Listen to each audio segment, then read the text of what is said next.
Yeah, it's the King Alpha. You gotta come roll with the rock, and you got one shot, so check this out. Did y'all know that Albert Einstein, one of the world's profound intellectual, was a leader in modern day science and mathematics, was also for the black people? And I love him for that, and I appreciate that. One of the most smartest men in the world, but he was also a advocate for black people in America. And he said that black people were treated just as bad as the Jews were treated back in Germany.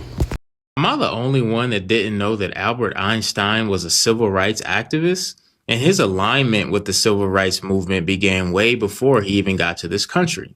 So in 1931, while still living in Germany, he heard about the Scottsboro Boys case. A group of black teens were being falsely accused of a crime. Einstein joined a campaign to fight for justice for the teens.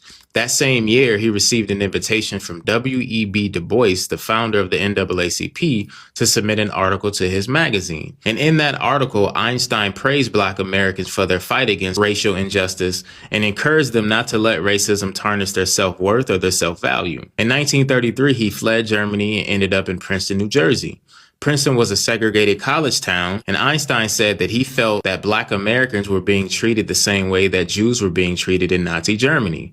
And he fully integrated himself into the black community in Princeton. He would just walk the streets in black neighborhoods, making deep friendships with the black community and handing out candy to kids. And he did this the whole time that he lived in Princeton. He also joined the NAACP and the American Crusade Against Lynching, and he was a big advocate for anti-lynching. Einstein constantly turned down speaking engagements, but one time he did speak at Lincoln College, which is an HBCU in Pennsylvania. While he was there, he taught a class to the black students, and he also spoke out against racism. All of his scientific friends told Einstein to keep his mouth shut on these issues, but Einstein didn't care what his peers thought. He continued to speak out for what he thought was right. He maintained a close relationship with W.E.B. Du Bois, and when W.E.B. was indicted as a foreign agent, Einstein offered to be a key witness at the trial. Einstein was also placed on the FBI list because of his alignment with civil rights. Wow, I had no idea. Big shout out to Albert Einstein. I knew he was a scientific genius, but he also had genius level heart and character as well. Man, this is dope information. I love it.